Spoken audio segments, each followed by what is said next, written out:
I've been teaching and writing and living for over 50 years, and I have written about wildlife conservation, the great outdoors. I've lived and written for 25 years in the Arctic and Canada's north, and I've hitchhiked around the world.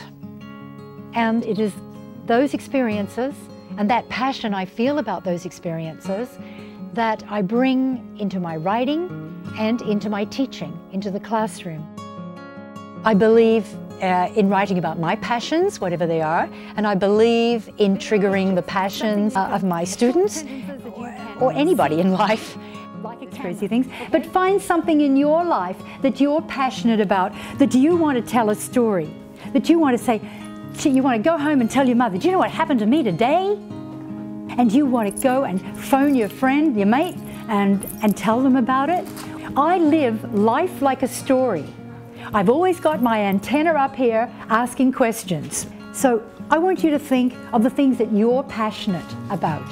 Passion is feeling, so show your feelings. Okay, start writing. My passion is. You know, you'll see the beauty in life if you try to image it. If you see it with a frame around it, you have a better appreciation of life when you go through life seeing it in images, composing it, realizing its beauty or its symmetry. And I've always had a camera in my life. I have analyzed my own writing, and I feel that it's very photographic. I am trying to paint pictures with my words.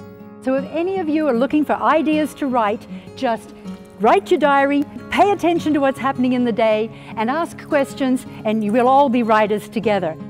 My stories all began in my literal backyard. As the wife of a wild biologist, I had eagles, seals, cougars, bears, apes, all running around in my backyard.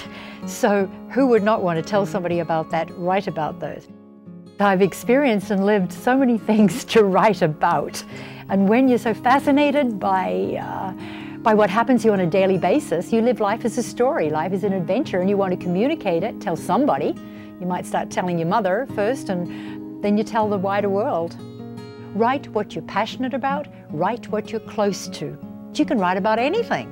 You can write about a fly that lands on your lap, as well as taking a trip to the moon. And in writing about everything, I can then be a better teacher. And you write it again. You see, because a message has to go to the person who's listening, and only the person listening or reading it can tell you if the message got across. And that's what communication is about. When I started teaching in Vancouver, I did what I thought I had to do. I didn't know what the precedent was. I tried to bring the real world, education for life, into the classroom every day. It's very rewarding to me because I'm doing something that's very easy for me to do. All I'm doing is just communicating my passions. So it's only now, years later, when I get the letters that I learn from pupils how different my teaching methods were.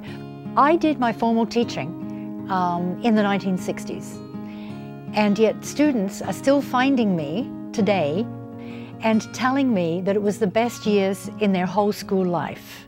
So I'm only realizing it now in the latter part of my life, and I'm so thrilled and humbled by that.